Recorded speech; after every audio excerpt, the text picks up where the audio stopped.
So let's just say President Trump is watching this and he knows there's pressure on him pardoning you, one, on the side of people who support you, and then also on the other side of if he does pardon you, he's going to get a lot of heat knowing re-elections coming up. And maybe Jared Kushner, who is a little bit more of a logical guy who doesn't necessarily have maybe the relationship that you have with Trump since 1988, maybe Jared whispers and says, this is not a good time to pardon. Maybe let's pardon in December or January or February.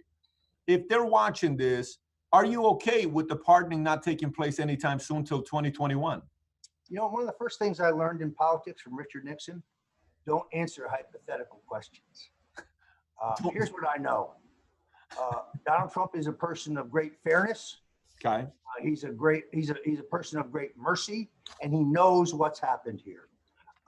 But here's what I also know. Nobody tells Donald Trump what to do. Not Roger Stone, not Jared Kushner, certainly not Steve Bannon, nobody. And therefore, I believe that he will make the right decision at the right time. And I pray to God that that will be sooner rather than later. But I'm not advocating anything other than justice, because I think it is abundantly clear. The president has noted several times that I did not get a fair trial. When the jury forewoman is attacking me in 2019, and then she erases those posts to cover her trail, no reasonable lawyer believes that that is correctly decided.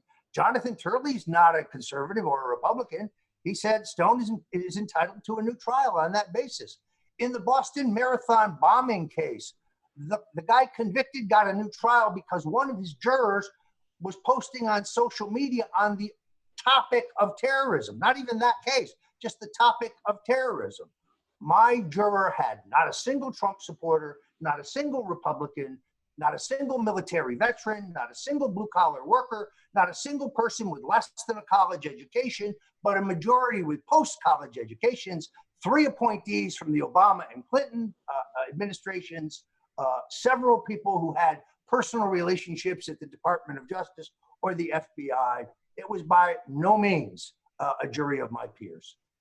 Knowing how he's wired, I wouldn't be surprised if he just decided to pardon you tomorrow, after all the mess is going on, to have the media go crazy about the fact that you're pardoned. But let's just say he does. If he pardons you, would you agree to get a tattoo of Donald Trump instead of Nixon on your back? You know, I was thinking of doing, Patrick, in all honesty, to do it right. I thought I would add Trump, Goldwater, and Buckley to my back to have kind of a Mount Rushmore Buckley type thing. Wow, Buckley on that list. He's one of a kind. They don't have too many Buckleys nowadays. So that means we should be expecting some new tattoos here soon. They say you can't just get one tattoo in life. Once you start one, there's a bunch that come afterwards. Well, from your mouth to God's ear. Mouth to God's ear.